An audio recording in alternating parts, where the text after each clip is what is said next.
So I'm going to end poll. I'm going to share it. Yeah, you know what? I might not share it because I'm not. Well, you guys can see it on my screen, right? And I'm not sure. I'm not sure if it'll be uh, anonymous like it should be because this is okay. Let's go through these though. But can you guys see the poll on the screen? No, No. No. Okay. Well, I no, guess- just No. a review. No, now we can say. Okay. Now I can. Okay. All right. I was afraid there for a minute. Okay. First one. You guys got B. That is correct. Yep. B is correct. Okay. Yep. So let's B. go to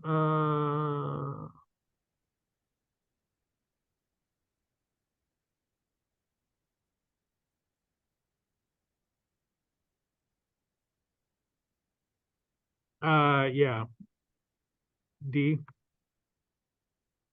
Because it may not have gone to the right address. It could have gone to right. They could have ignored I it. have. Yeah, but in the poll we can see option A also has a 17%. Which one? In question second, option D says 83% and option A says 17%. So which one is the correct one? Option D? Yeah. A, the cost per response is excessively high. That's A. She's just saying on the poll, both two of the answers are marked. So she just wants to know is D or A correct on question 2. I always. Oh, I'm sorry. Good question. I always take the high. Whoever the most. It's Okay. a yeah. And yeah, and it's D on the other two that are not on the poll. So it's a majority rule or what not it's democracy or whatever what you call it. Yeah, and usually you get the best answers. Usually the group comes up with the best answer. And again, don't. By the way, you guys can't see who put what in to each answer, correct? It's anonymous as far as who chose which answer on the poll. Yeah, it just shows the answer. It doesn't show Okay. who put what. Okay, good. Okay, good. Okay, well, I'm relieved. Okay, tracing sales journal to the shipping documents. Yes, it's occurrence. Did the sale actually occur? Very good. Number 4. What type of error is a CPA most likely to discover when she examines all the shipping documents dated January 20x1 shipped FOB shipping point? Okay, so it's shipping, which we recorded December as credit. Okay, so these are actually shipped in January. Yeah, A is they'd be overstated, and the sales would also be overstated.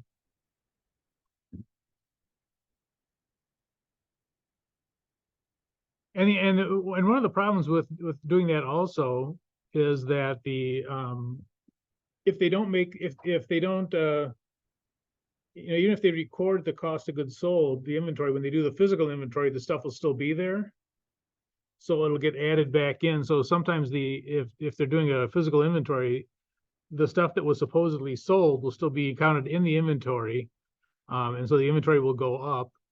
Ending inventory goes up, cost of goods sold goes down. So it's actually a really bad thing because it'll count the inventory and it was sold. So I just got blurry for some reason. All right. Oh, it doesn't matter. Question 5. Which of the following is not typically considered an alternate procedure for handling non-replies to accounts receivable? So which is not typically procedure? Oops.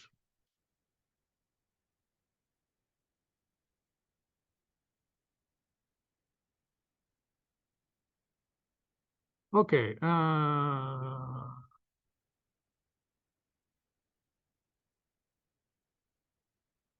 This one's a little bit tricky. You guys got the right one though. Costing list. Yeah, yeah, that's not gonna have anything to do with it. Now, this one down here, I can understand people that, I don't think we talked about that, did we? About the, if, one of the things for accounts receivable is to see if something was collected, and if it was collected subsequent to the year end, it would be counted as a confirmation. So if, for instance, if they billed somebody $2,000, you know, and they're not replying to the thing, but if you get a check for $2,000 from that person, you know, it is evidence that it was there. So that would be a procedure. Okay, well, you guys are doing fantastic. Let's see here. Oh, wait a minute, was that the right one?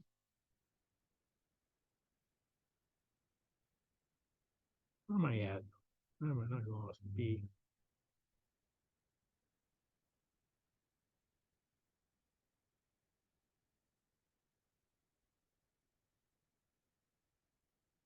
Five is B6. I'm sorry. Here I'm back with us. Which is fine. Likely you press the allowance for doubtful accounts. Yeah, aging. Yeah, aging accounts receivable is one of those things, and you'll test the aging of accounts. You guys got all these right. Yep. Good. And CPA exam, generally, if you get 75%, you're doing very well. So you guys will get all the extra credit points on that. Okay, let's go to the second thing on the agenda. The audit sampling overview. Now I sent out a new one in the email. It just it has a few extra things on it, which I'll talk about later. It's pretty much the same, except for later on, there's a couple things added to it. But anyway, sampling overview and testing controls. So this is kind of a CPA exam, you know, a very focused CPA exam thing on sampling. A lot of these are questions that are on the CPA exam. So we have the classical sampling is on the CPA exam often. There's another sampling called monetary unit sampling. They used to have it on a lot. Now they don't have it on very much anymore. Which if you go take a CPA review, you'll go through it. They haven't really been testing it that much. But then there's also this one that we're going to cover, and this one by far has the most stuff on the CPA exam, probably 2 or 3 times as much as on the classical sampling. So it's kind of a hit list of what you'd see on the CPA exam. Okay, so let's take a look here. Give me 1 second.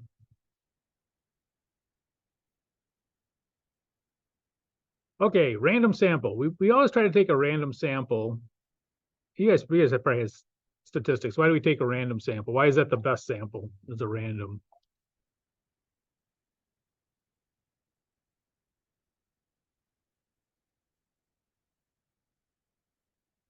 Random sample is the best, and you can use a random number table. You can use random functions in like Excel or something like that to pick the sample. But random samples are the best because a random sample. Oops.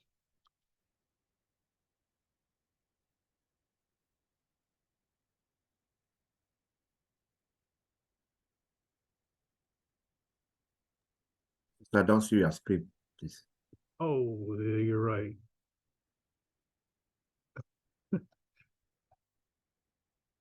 I'm not doing my best today. All right, random sample. A random sample is the best. And the random sample is the best because it will most closely resemble the population as a whole.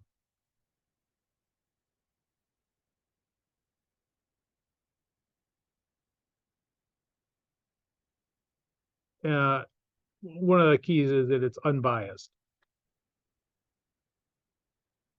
So random sample.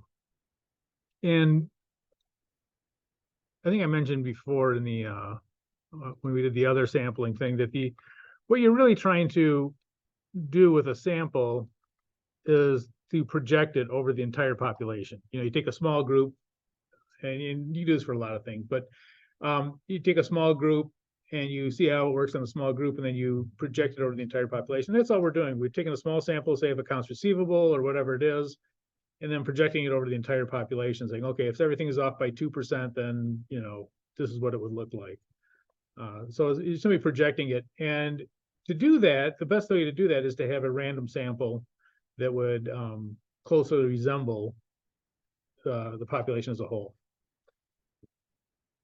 So it's the most unbiased of them.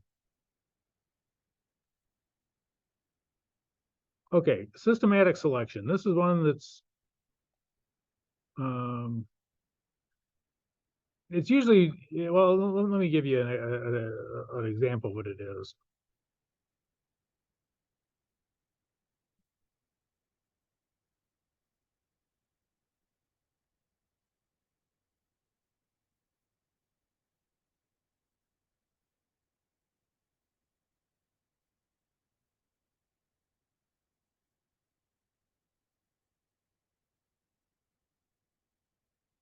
So take every 10th item from the, so it's systematic. It's your system is that every 10th item you pick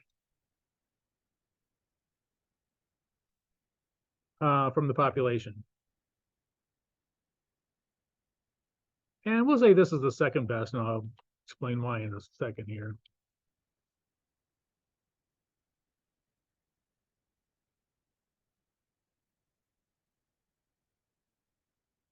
And it's second best because there might be something that happens every 10th item that if you don't pick the right cycle of 10th items to pick, you'll never find it.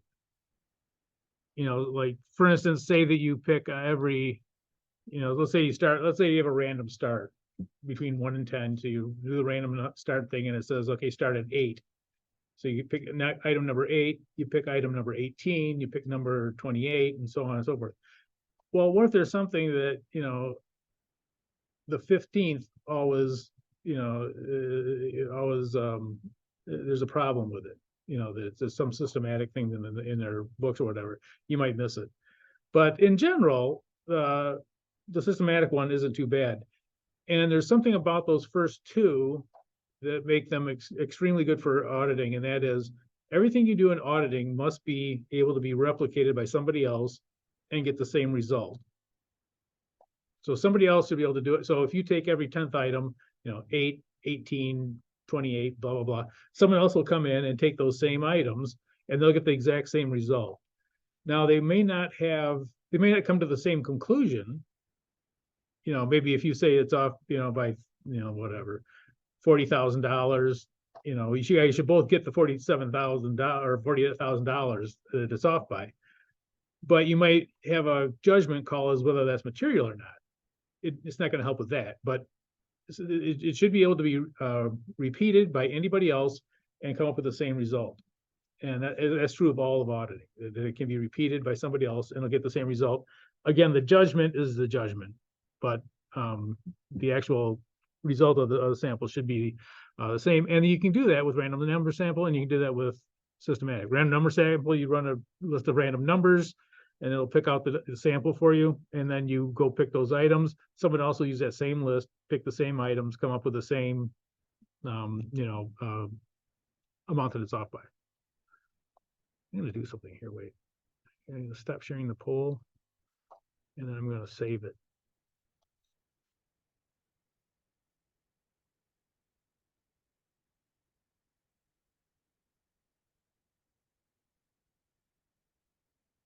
I don't want, if I turn it off, if I turn the computer off, it's not gonna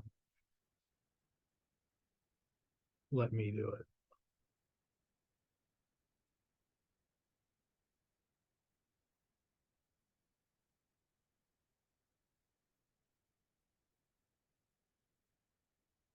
Okay. Yeah. Okay, let me share my, where am I? Okay, so let me, all right, so here are the poll. So let's go to the haphazard selection. Haphazard selection is where you go and you haphazardly pick items out of a file, say.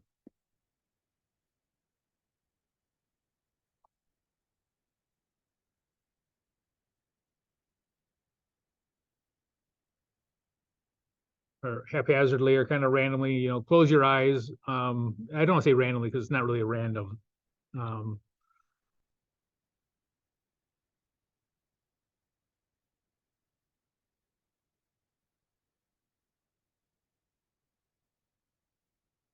So you're not going off a list, you're just kind of going through and grabbing the files. Now, there's a problem with that. What's the problem with using that for auditing? Well, I just talked about. Well, because the next person would not be able to haphazardly pick the same one. Exactly. Someone else comes in and, you know, closes their eyes and pulls stuff out of the file. You know, it very well could be different. You come up with different answers and all that kind of stuff. So yeah. So this one is generally not used. I did use it at one point. It was kind of an odd situation. We couldn't figure out the system that it was a strange system. It takes about 10 minutes to talk about it, so I'll stop. Block sampling, block selection. This is the worst. And I'll show you why. Here's a block sampling. Is you take a block of items, a continuous block of items, and use that.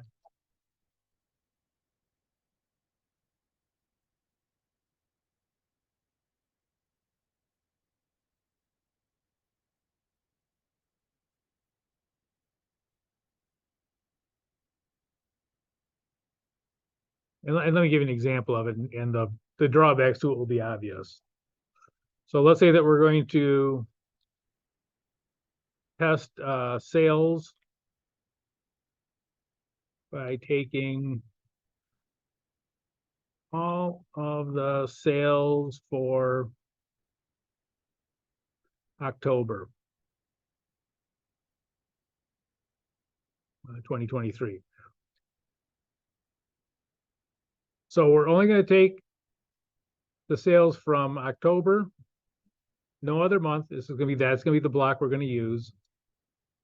And we're going to assume that represents the entire sales for the entire year. What's the obvious problem to this? It could be either a good or bad month.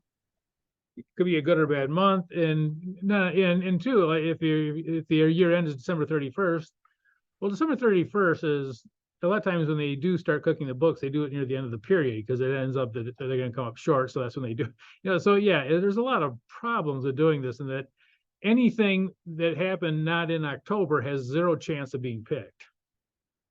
You know, so if it's, yeah, so block sampling is, there's a saying that block sampling's for blockheads, but yeah. Okay. My spacing is strange here. Okay, let's go to, we'll do stratification, then we'll take a break. How about? Okay. So stratification. And kind of setting it up, below is a partial list of 5,693 accounts. And we have accounts 1 through 10. Okay, looking over the first accounts, the first 10 accounts, which ones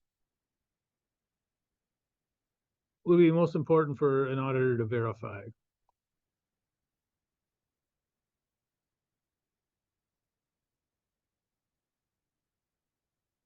Which ones would you be the most interested in? The 5. 2, 5, 6. Yeah, 5. Large dollar amount.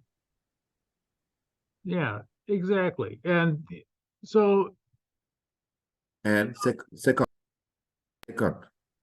yeah, the larger ones, right? And quite honestly, number 3, No, no, no, no, no, no. What number three? Number No, one. no. I'm saying the number three, if the entire thing was off, who, no one would care. No one's gonna notice a $28 error in $900,000 account. So, yeah, you're only looking for the big things usually, and those are the ones that are gonna be, for instance, 77,000 is probably material to the entire thing, whereas many of these are just not. Okay, so you'd probably pick, say 2, 3. Oh no, not 3. You just said that. 2, 5, 6 would probably be the ones you'd most likely want to look at. They're the larger ones.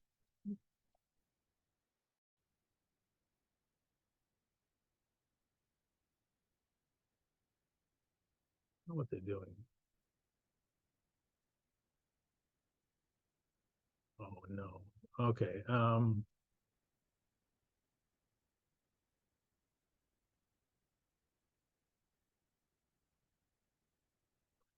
Okay. Here's a funny one. Which account is most likely fraud? I would say 6. Yes. Yeah, 6 is most likely fraud.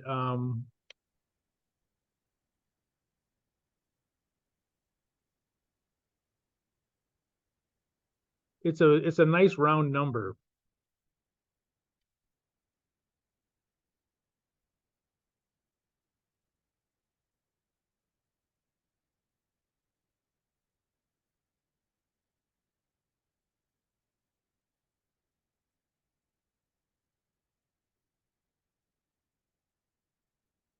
They're 1,000, 5,000, 10,000, whatever it is, it's an odd thing, but the idea is it doesn't happen that often that you have an account that shows up exactly at 25,000. It can happen, but it's very unusual, and you probably want to check into it. And for whatever reason, a lot of times people who commit fraud, they do it with nice big round numbers. Maybe it's either for them to track or whatever it is, but those are often what it is. Okay, so here's what we do. So we're more interested in the larger items and less interested in the smaller ones. So what we can do is stratify the sample. So we could have, say, accounts over 10,000. I'm just making this up, by the way. It depends on the company that you're auditing. Our sample, we sample those at 100%. So if it's over $10,000, we're going to test that 100%.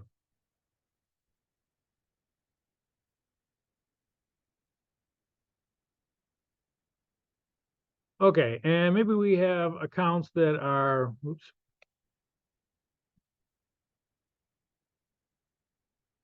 I'm going gibberish up here.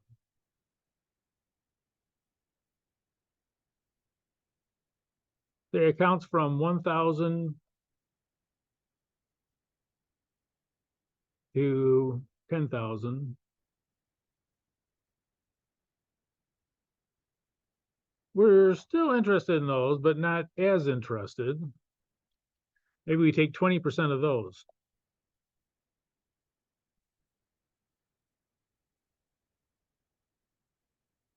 I'm gonna give us more room here. Okay, and accounts under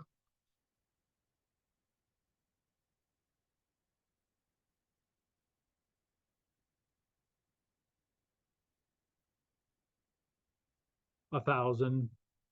We're still going to pick some of those because in total they could add up to it. But maybe we'll pick like say 4% of those. So every account has a chance of being picked, but we're definitely going to lean more towards the big ones because if one of those is off, maybe it just takes one of those to be off to have a material misstatement. So this is what they call stratifying the sample. We do it in different layers. This first one actually isn't really a sample. It's just taking 100% of them.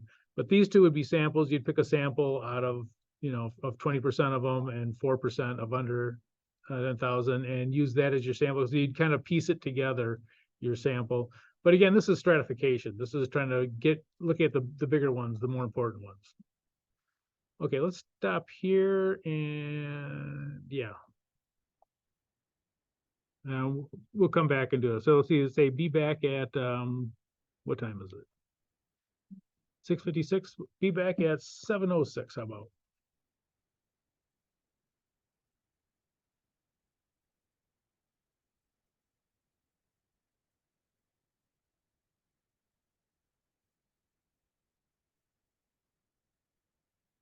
Okay. Where's my?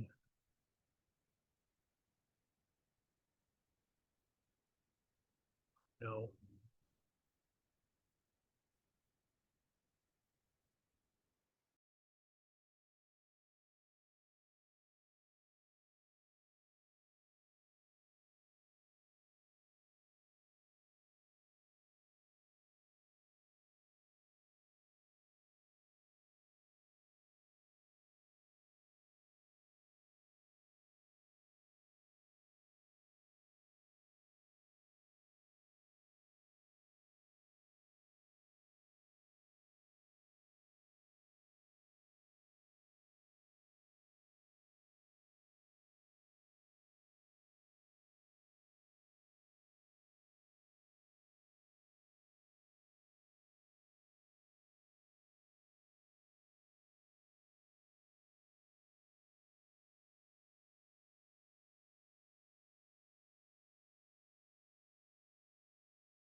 Okay. So we'll go through a few of these.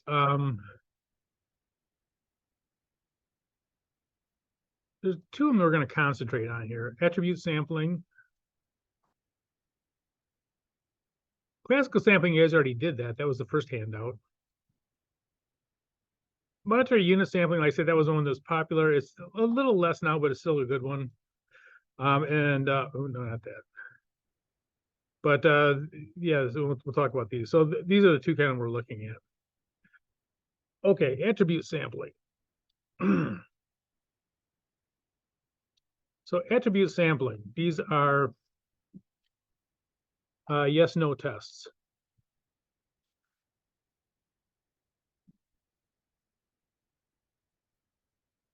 And these are usually done to test internal controls.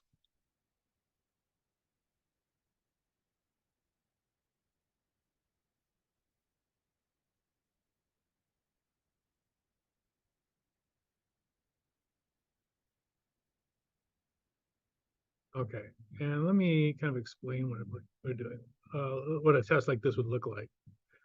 Okay, so for instance, here would be a test of internal controls. All purchase orders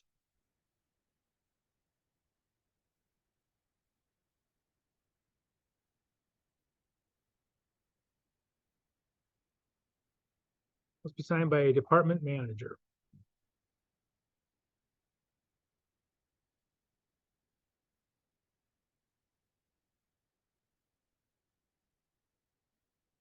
So this would be let's not do that. A test of controls. So how do we test this? If you were told to look at this, how would you actually test whether the purchase orders are signed by a department manager? What would you do?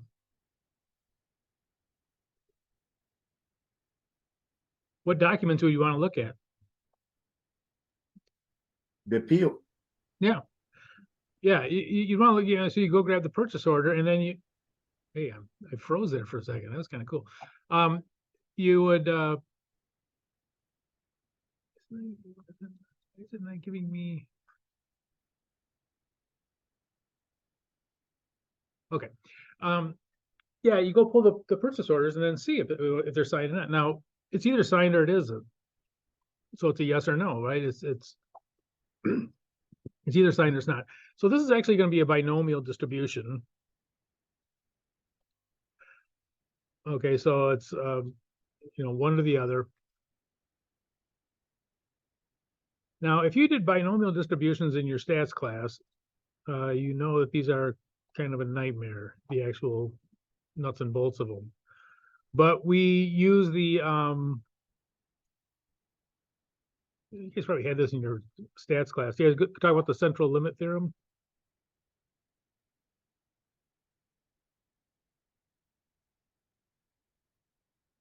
Let's put an E in there. And that is that every distribution becomes a normal distribution if repeated, or I should say not every. Let's say most.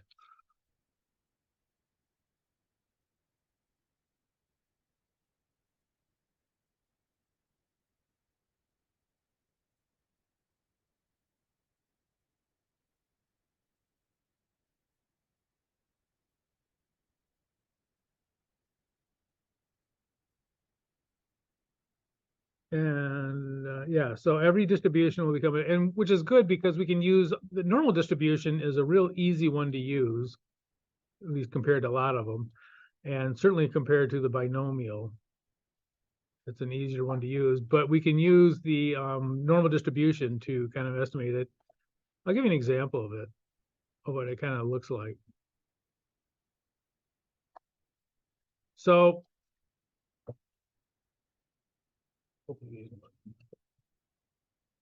here. Okay, so let's say that we're flipping a coin.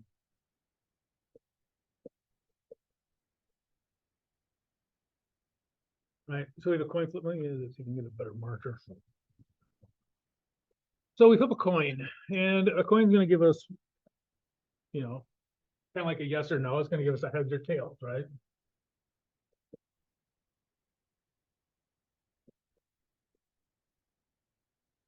Okay, so. Coin flip. Okay, so if we have one flip. Okay, we have a chance that it's heads. And chance that it's tails. And what are the odds of this happening? You know, 1 to 1, or like 50, you know. Yeah, exactly. 50% of the time it should be heads. And 50% of the time it should be tails, right? So that's just kind of a, you know, there's no it's not a normal distribution yet. But let's go to 2 flips. And if we don't care about the order, and in what we're doing, we don't, the 2 flips would look like this. We could have 2 heads. Could have 2 tails.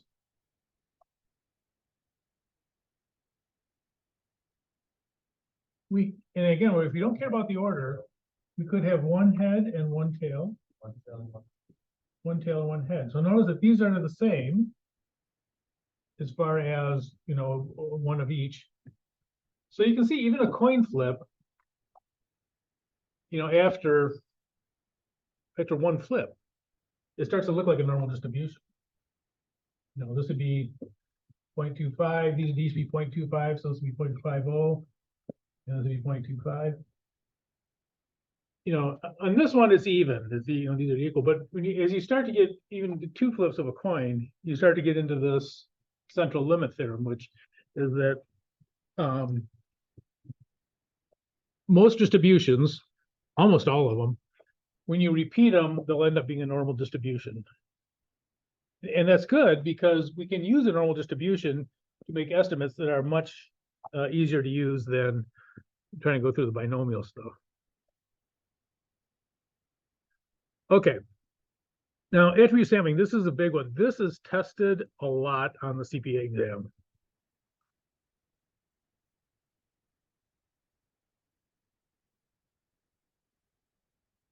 A lot compared to the other ones. And we do it, the reason we do attribute sampling and we do the test of internal controls is so that we can rely on the controls. And we want to rely on the controls so we can reduce our testing. So reducing our testing is the reason why, you know, it's cheaper, basically. It saves money to do attribute sampling, especially for larger companies. Okay. Discovery sampling, I'm not going to go too far, there's a few different kinds of discovery sampling. You could be trying to discover a lone item.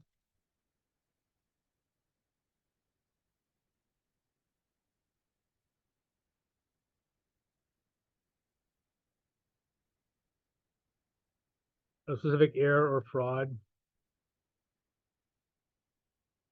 You can also use it to estimate the total errors.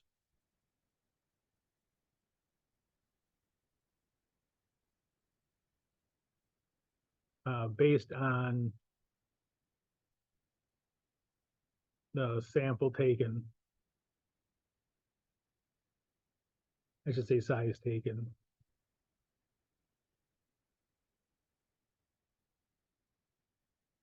Oops. The CPA exam doesn't really test on that too much. I can't even remember.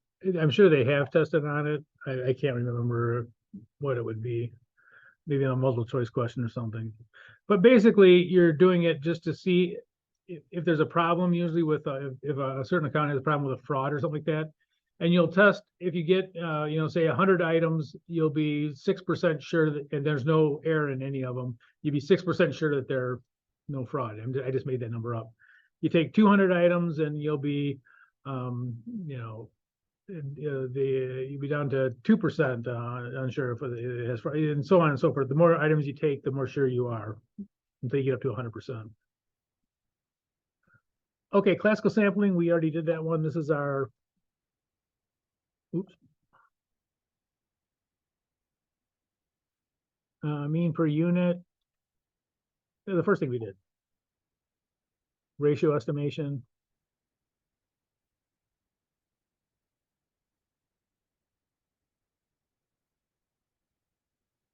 And difference estimation.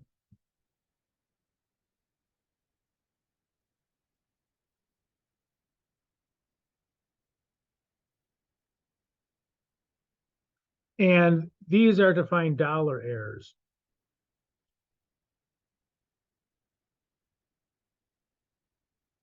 I should say find misstatements, but dollar misstatements.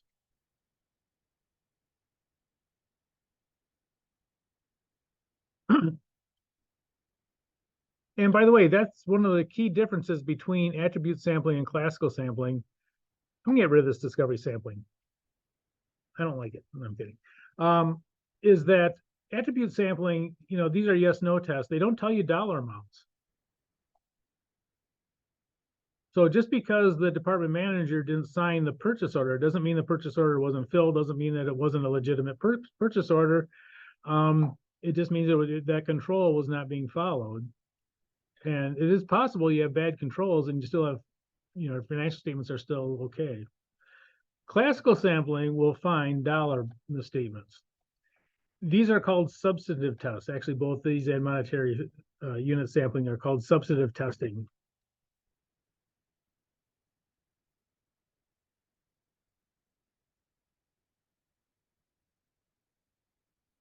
Or substantive procedures, either one. Substantive testing is for dollar amounts.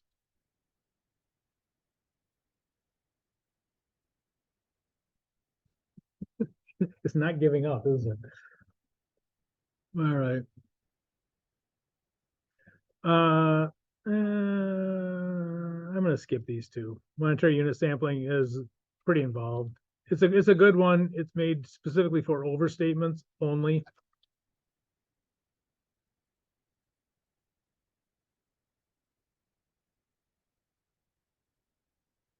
If they're understatements, you can't handle them.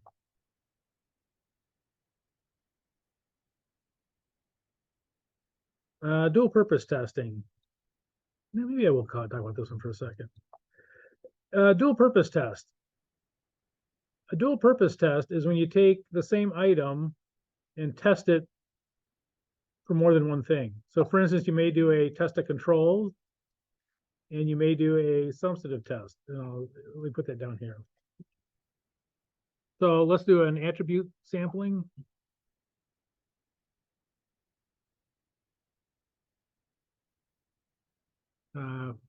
Test of control.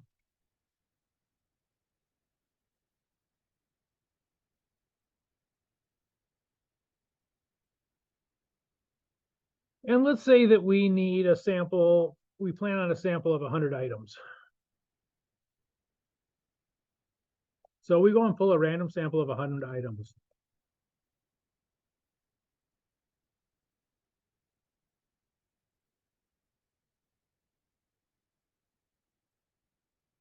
Okay, so let's take our classical sampling. Let's say we do a mean per unit.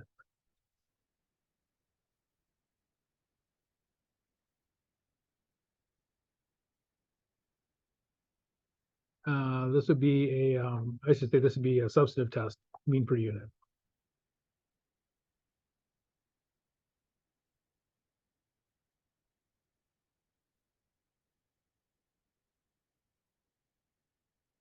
And we go pick a sample for this of 500 items.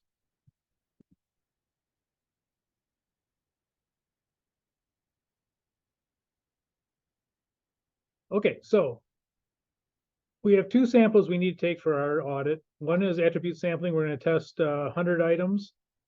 And then we're gonna test substantive testing, and these are only for dollars. Just dollar amounts. And we need 500 of those. So we pick 2 random samples. If we wanted to be more efficient, here's what we could do. We could take these 100 items and then just do the substantive testing on it. The substantive testing is just the dollar amount. So you can just pull the dollar amounts off of them and do the testing on that. So a dual purpose test in this case, 100 items could be, hey, I got rid of that.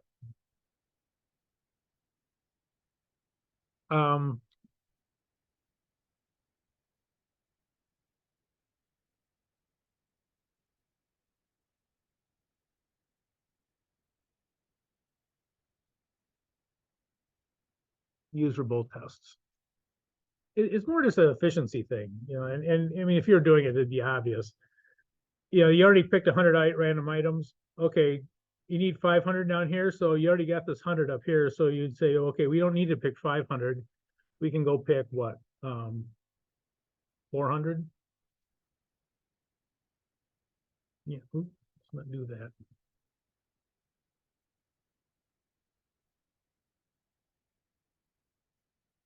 So instead of picking all 500 new items, you just you kind of reuse the recycle those attributes. So the dual purpose test would be for the 100 items.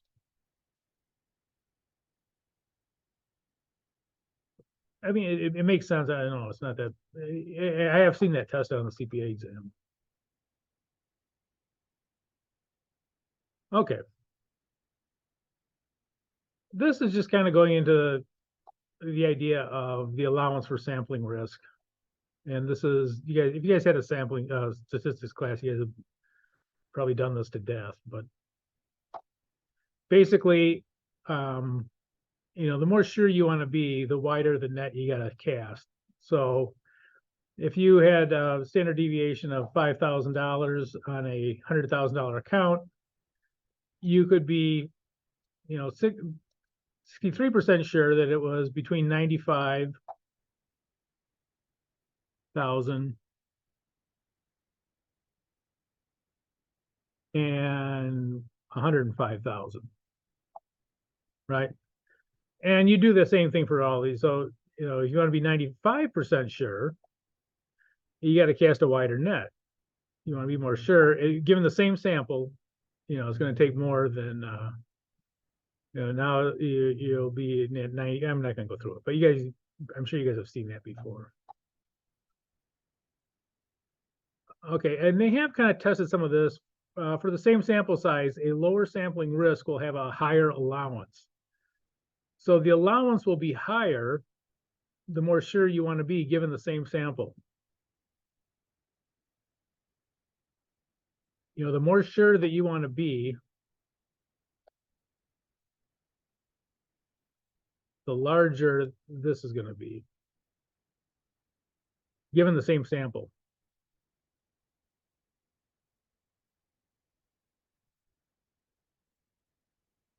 A larger sample size can reduce the sampling risk and the allowance. So if you get a bigger sample, it basically it's like this: a bigger sample, you know, you get this bell curve, you get that bell curve, and the bigger sample you get, it pulls that in tighter and tighter and tighter until if you get 100%, then you know exactly what it is. But the more items you take, it pulls that bell curve kind of gets pulled in with the more items. Okay, test of controls. This is probably the most tested of the statistics on the CPA exam. They're the yes/no tests, like we talked about, attribute sampling.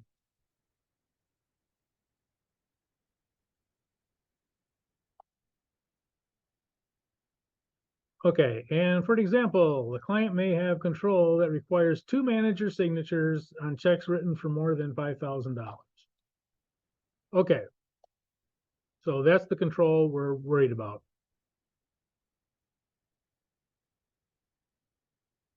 Auditors would take a sample of checks written for more than 5,000 and determine if they had 2 manager signatures. By the way, why would you want to have 2 manager signatures on checks for more than $5,000?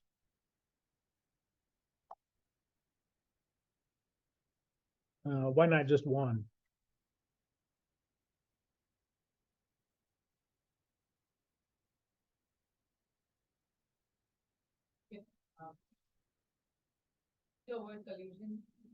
Yeah, yeah, well, yeah, and the more people you get involved, the less likely it's gonna happen, you know. Even if both people were, you know, of ill repute, they may not communicate that to each other. So as long as I know, oh, this other guy's gonna be there, I'm not gonna do it because we both have to sign this and it's gonna be, you know. So even if there was that, and also, the more people you have involved, generally speaking, it's sort of like this. If you have a person, let's say that 10% of the people are bad. They're not, but let's say they are. If you have one person doing it, okay, you got a 10% chance of them being bad. If you stick a second person in there, well, now they both have to be bad.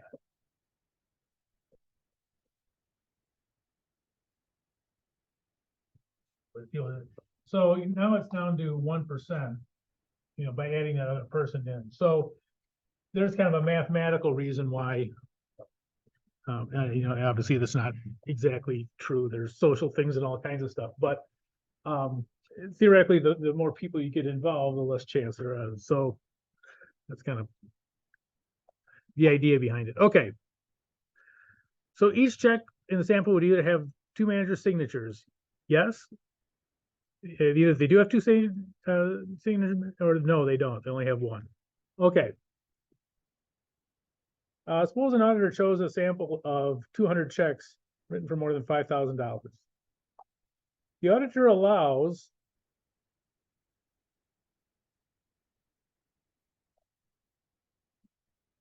for an error rate of 7% of the assessed control risk. Okay, so the auditor allows for 7% of them to be off, and they'll still use the controls. This is sometimes called the tolerable rate.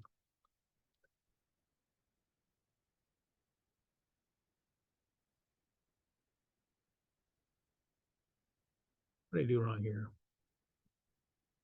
Is there two R's in there? I guess not. Okay. So this is what they'll allow for. The allowance for sampling risk is 2%. Okay, now going back up here, we're saying that this could be off by 2%. So whatever we come up with, it could be off by 2% more. That's the sampling risk because it's a sample, right? It's not 100%. Okay, so here's our 200 checks, and this is what we came up with. 194 had two signatures, 6 of them didn't. So what's the error rate?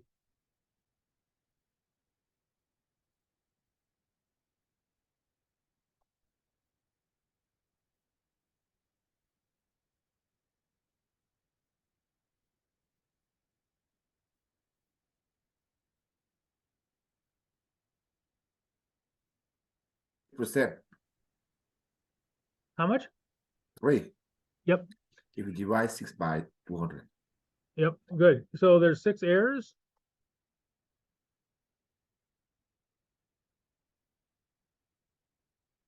And that's out of 200 checks. So that equals 0.03 or 3%.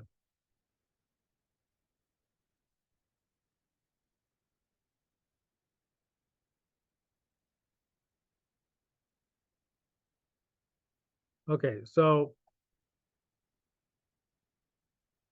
3% is our error rate. Now, we have this allowance though. So this is our sample. Our sample says it's at, 3%. I'm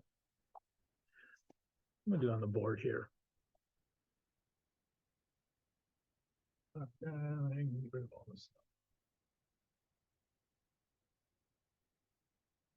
stuff. Okay, so it's sort of like this. Right. So it's sort of like we have this, here's 100%. And we've tested, and this came up with 3%. So the error rate is 3%.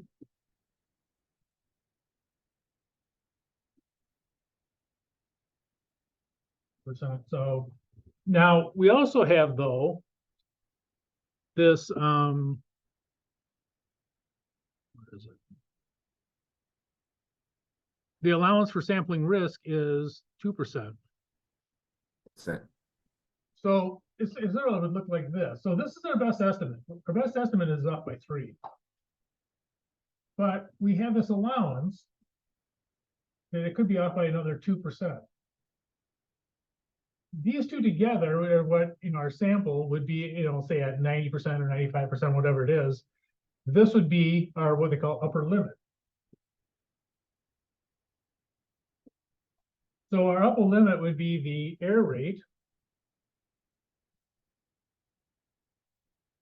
And that's our best estimate as to what this is off by. But it could also be off by this this allowance that we have there. It could also be about allowance for sampling risk.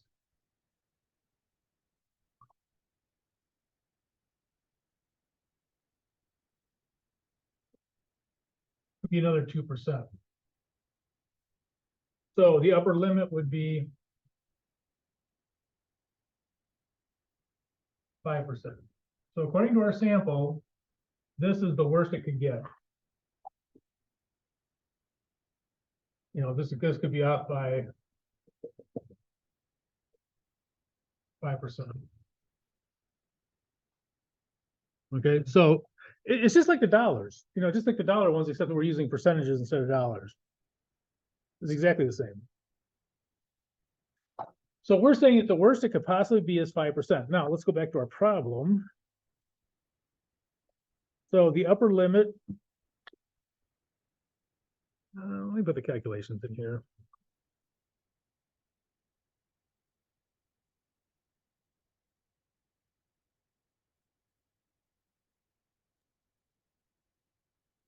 Sorry, don't see. Oh, thank you. It's like a bad ventriloquist act. All right, let's see here. Uh-oh, I lost my screen. There we go. Okay, so our error rate was 3%. Our allowance,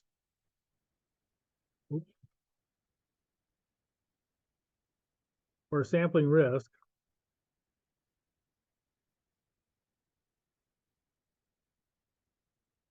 is, I'm gonna move over 2. Yeah, that's not a 2%. And so this will be our upper limit.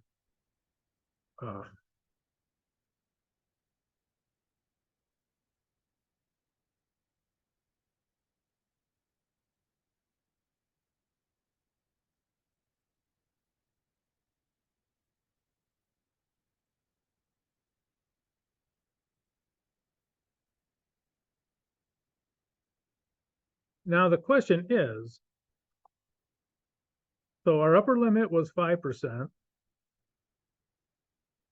and we allow for an error rate of 7. I'm gonna call that the tolerable rate. Some books call it the what the auditor allows for the error rate to be. I'm gonna say a tolerable rate. We have a tolerable rate of, not wrong every single time, is 7%. So would we rely on these controls? So here's the upper limit. Yes. Yes. Yeah. Our test shows that it's, it could be as bad as 5. I did it backwards. Hold on. It's lower. 5 is lower than. Yeah, I know. Every time you hit a thing on a keyboard now, something else pops up. I liked it back when computers weren't so helpful. So this is the, it's less than the tolerable rate. So yeah, they'd be happy, and whatever they would plan for their substantive testing, they would say, okay, we can rely on the controls. So this would be a yes. We can rely on the controls. They're less than the upper limit.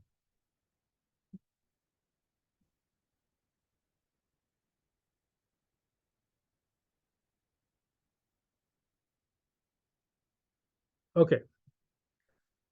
Let's go to this kind of box-like thing we have here. And this is over on this side. I'm gonna bold this whole thing, hold on. Over on this side, so this is what the auditors come up with for the assessment of the internal controls. Okay, so this is what they think it's gonna be. And these are the actual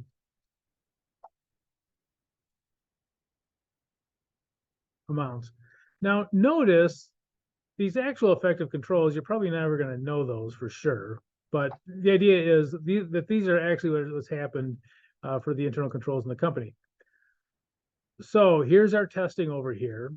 Now, if we both come up with the same thing, okay, let's say the auditors assess the internal controls and say, okay, they're adequate, like we did up here. These are adequate, right?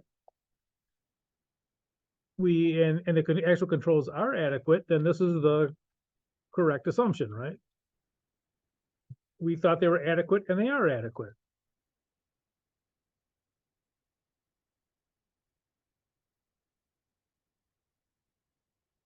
Let's take the other one, inadequate. We come up that they're inadequate and they actually are inadequate. We came up with a correct decision there too, that we can't rely on the controls.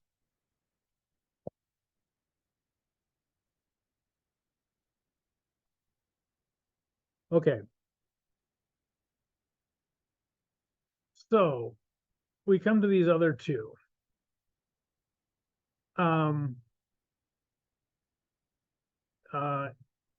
We come up that they're inadequate and they actually are adequate, but our test, whatever it was, we came up, we picked a bad sample that didn't represent the population as a whole and we rejected it. So this would be a incorrect rejection. We're saying that we can't rely on the internal controls when actually we could have.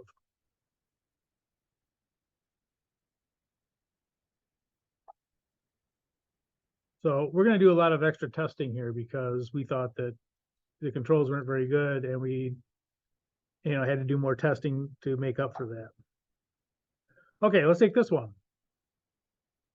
We came up that the controls were adequate, but they were actually inadequate. This is an incorrect, oops,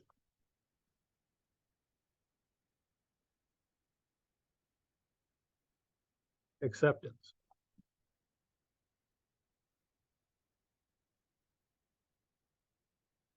So that's when you do the testing, you think everything's okay, but it's actually not. Which one of those two are the more dangerous? The incorrect acceptance or the incorrect rejection?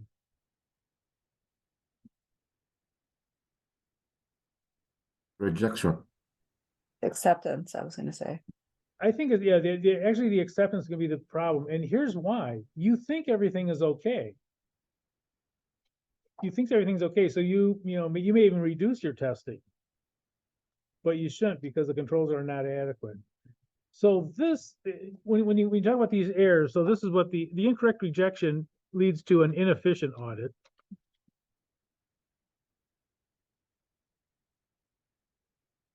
You do more work than you need to. It's less efficient.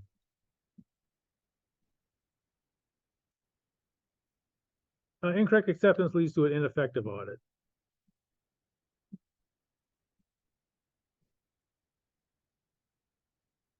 You think everything's okay when it's not. So these are the kind of errors you got to worry about. The incorrect acceptance, incorrect rejection too. You don't want to have to do extra work, but incorrect acceptance is the more dangerous of the two. And when you see a lot of times they talk about auditing, they sometimes even ignore the incorrect rejection. They just talk about the incorrect acceptance because that's the one that's going to bite you. Yeah, so the incorrect acceptance is when you think everything is okay, and incorrect rejection is when you don't think it's okay. But one thing I also want to say about this is, you think, okay, that doesn't happen very often. If you audit to the 95% level, think about this. You audit to the 95% level, just by taking that it's a sample, that means that 5% of the time you're going to be wrong, right? 1 out of 20 test that you run is going to be wrong if you're doing it at the 95% level. Statistically, this has to be there. And so when you do come up with something that's wrong, you usually test more and to make sure, okay, there's a possibility that this is, the 1 in 20. So then usually you get a bigger test and you do more testing on it just to make sure that what you came up with is what it should have been, or more likely that what it should have been. So again, if you're, at 95% level, 1 out of 20 is going to be wrong. And that's just statistics. Okay.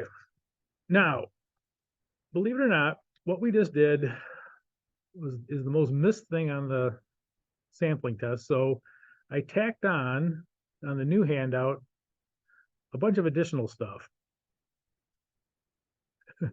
We're going to do upper limits and see if we have if we can rely on the controls or not. Okay, number 6.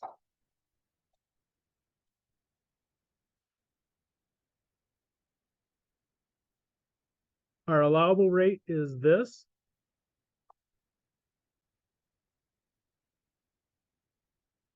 Our allowance for sampling risk, so that's kind of like under the bell curve. We're doing a sample, so it could be off by up to that amount. And the actual error rate is 3%. Can the client's controls be relied upon to reduce the substantive testing? Yes. Yep. Yeah, if we add these two up, Give you 7. yeah, so this would be the upper limit.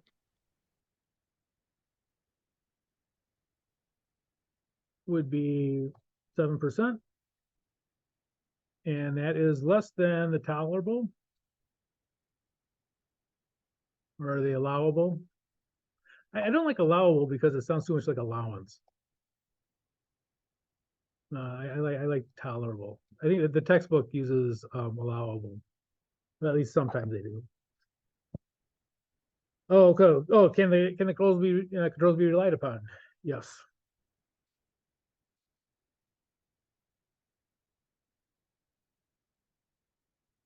Yes, I can. There.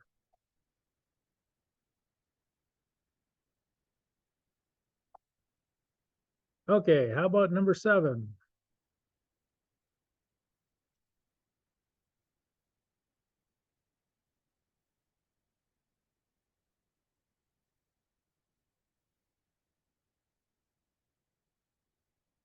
Can we rely on the controls?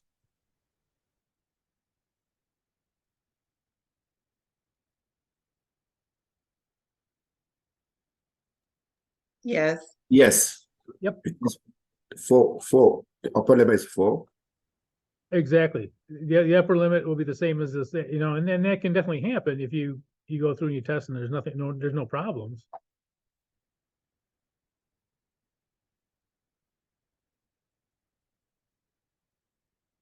So the upper limit would be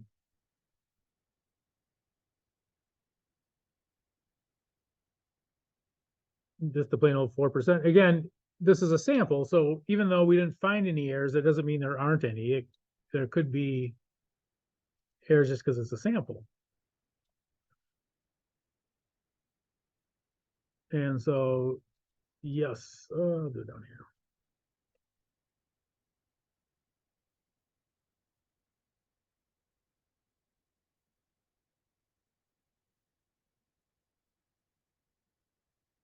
Okay,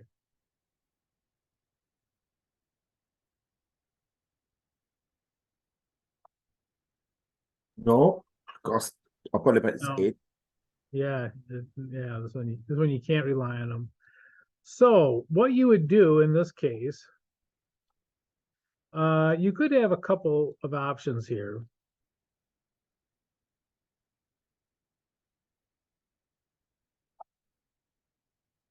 And one of the things is this one's kind of close. So, it's off by 1%.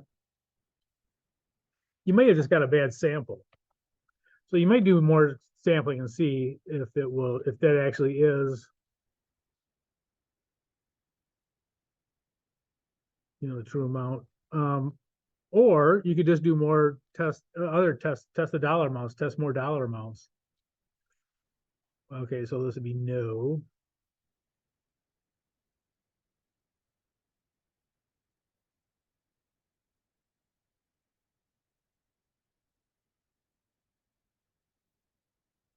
Number 9, be careful. Wait a minute. Is it, yeah, I kind of mixed up the order.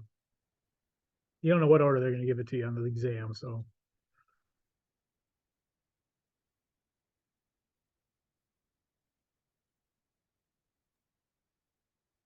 Yes. Yep, good. Um, Okay, so on this one, the allowable or tolerable rate down here, so we're allowing up to 6%.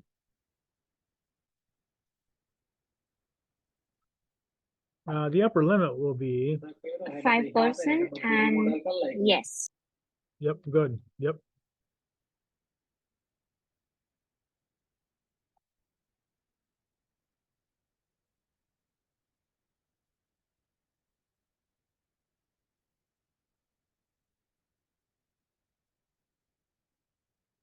And we can't rely on them.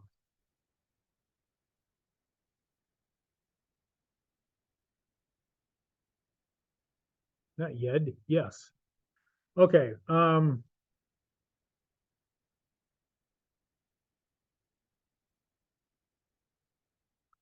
okay, following page. Now this one is a little bit more concrete. So what usually happens is when you're planning the audit, you'll plan a certain, test of controls, but you'll also plan for your substantive testing. So, okay, if we can rely on the controls like we're hoping we can, for instance, in this case, we have a lot. Let me make this a different color.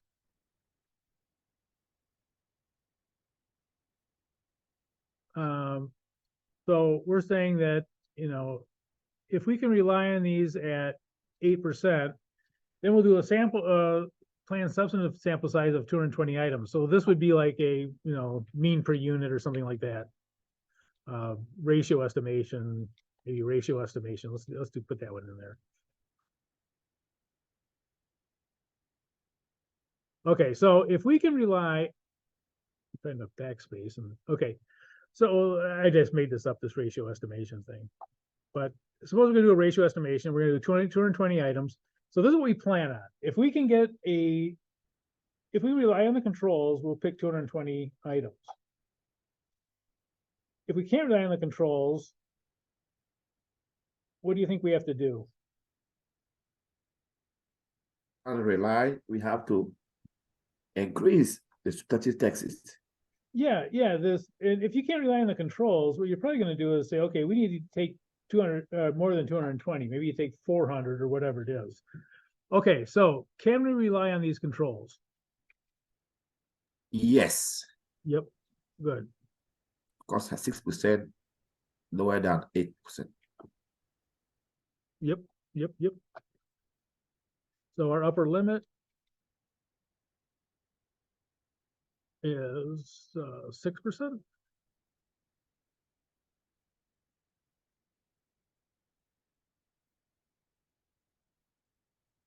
And yes, we can rely on it.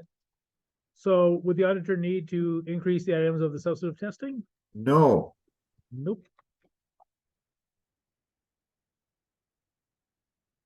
No, they don't need to increase them because they can rely on the test controls and yeah, so they don't take any more. Okay, let's do 11.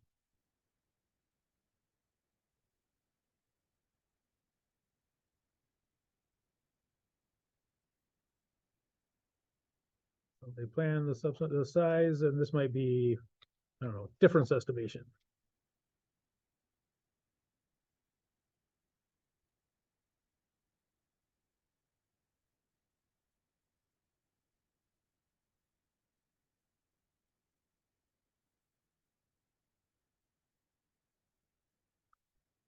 Okay, so can they? Well, the order got changed again. Can they rely on the internal controls? Nope. Nope. You No, allow- so they'll need to increase the items. I need to Yes. increase. Yep, good. Yeah, so they'll have to increase the number of substantive tests that they take because they go, look, we can't rely on these controls. The upper limit is 6%, which is more than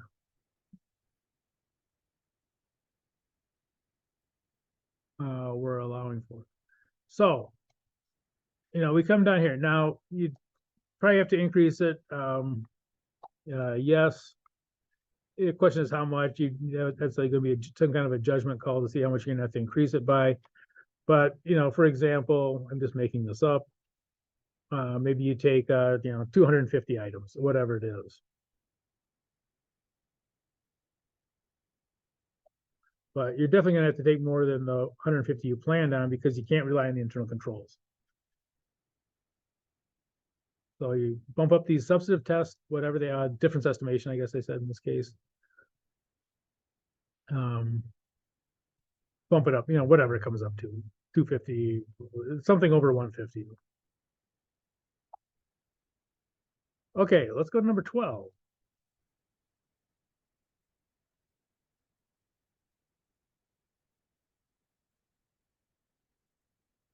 Can we rely on the internal controls? Yes. Yes, good. Our allowable or tolerable rate is 7%. You come down here, the upper limit, and you might wonder why I put this one in. It is possible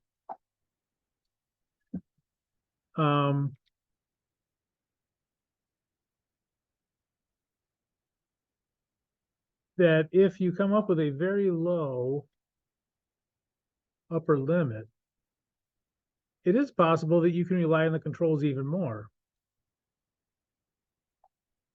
So will they need to increase? No. But in this case, because it's quite a bit different, it's like half as much almost as what they did.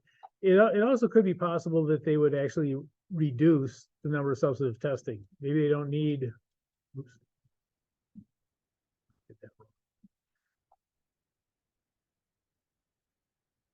Maybe they don't need 78.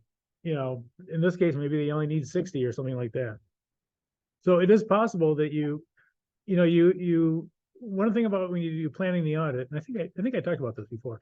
When you're planning the audit, you come up with, okay, this is what we plan on happening. We think that the controls are going to be, we're relying on like this and all that. If you come up with new information, like, oh, these controls are a lot better than we thought, a lot better than they were last time, you might be able to rely on them more, do less testing, substantive testing. So you also, when you're doing an audit, as new information comes up, you will go with that. Okay, substantive procedures. Might be a tad late today. Same as the other one, basically. And that is, hey, how come you're not? Oh, I did this wrong. Okay, so these two are correct. That's not correct. Yeah, it is. And this is correct. And this one again would be incorrect rejection. And this would be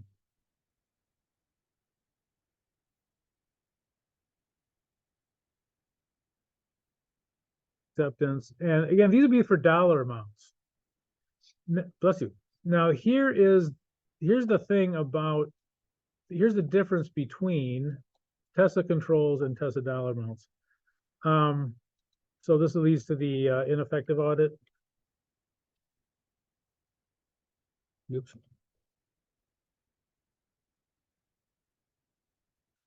And incorrect rejection leads to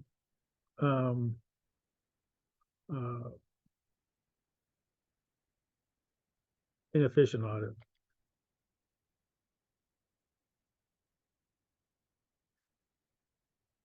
Because you're probably gonna have to take a bigger sample And the bigger sample you get, the more likely it's gonna, you're eventually gonna come around to the right thing. Because the actual that's lying underneath it is okay. Now, so here's the question. Which one is more serious? So this is for substantive testing. This is for the dollar amounts.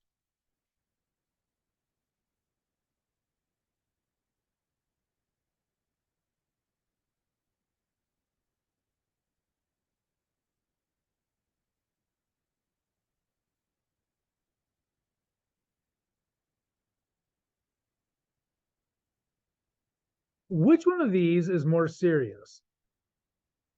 The substantive testing being incorrect acceptance or incorrect rejection, or the test of controls being incorrect acceptance or incorrect rejection? Which one would you be more concerned about?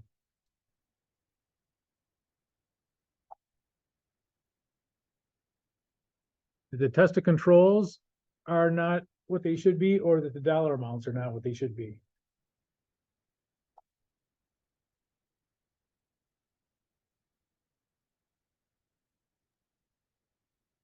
When you do your audit, what are you doing your audit? You're auditing the financial statements, The dollar amount's not being accurate. the dollar amounts.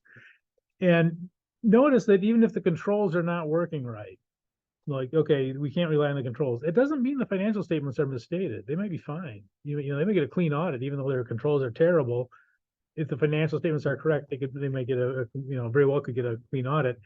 The dollar amounts are a much bigger concern, because that's what you are signing off on, that they are, reasonable assurance about whether they're free of material misstatement. That's what you're putting in your audit report. So this is the monetary, the substantive procedures one. This one is the more important of the two. Sometimes they won't even do the test of controls if they're not going to rely on them. They'll just do the substantive testing. Okay. Suppose the initial test of controls indicate that the controls cannot be relied upon.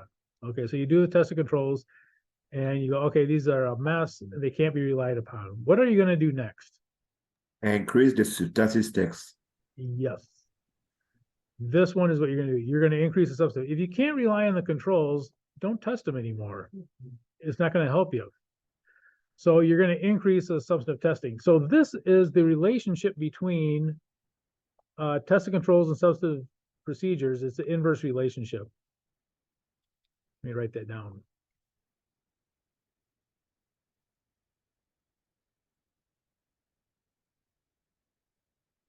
Test of controls and substantive testing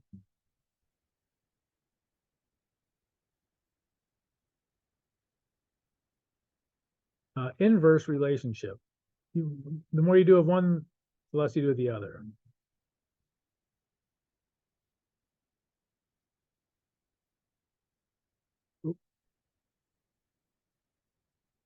So it's an inverse relation. It's an inverse relationship between those. Hey, we did it. 3 minutes over. I'll make it up to you guys. No class next week. Actually, we don't have class. Okay, so here's what I'm going to do. So this is it for the sampling. I'm going to send out the sampling exam. The sampling exam will have basically like the first one. It'll have that first hand the classical sampling. You'll have to do the mean per unit, ratio estimation, and difference estimation. You have to do one of those, and then you'll have to do a test of control one. And so that'll be the test. So here you're going to get 2 tests, but now you got 2 weeks to put it to do them. So I'm going to send out the chapter 11 test, and also send out the chapter the statistics test. I might get the chapter 11 one out tonight, and maybe the statistics one's going to take me probably another day, but I should get the chapter 11 one out tonight, and the other one, and then we'll meet again in 2 weeks. Any questions? What about the exam? I'm sorry? What about the exam? Yeah, so the exam, I'm gonna send out I'm gonna send out the chapter 11 exam. Let me put it up on the thing here.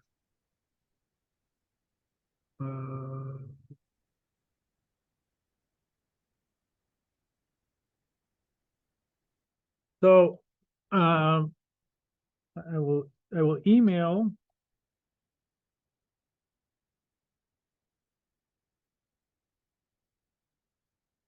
the chapter 11 exam. And we'll say both these are due in what's 2 weeks from now? 30th? Yeah. You know what? I'm gonna make them do on the 1st. I like going to the Friday. So this will be due on 12/1. Oops.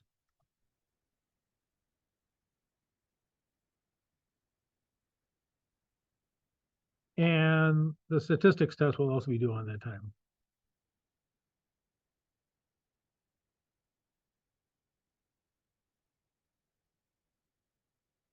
So same thing, due Friday.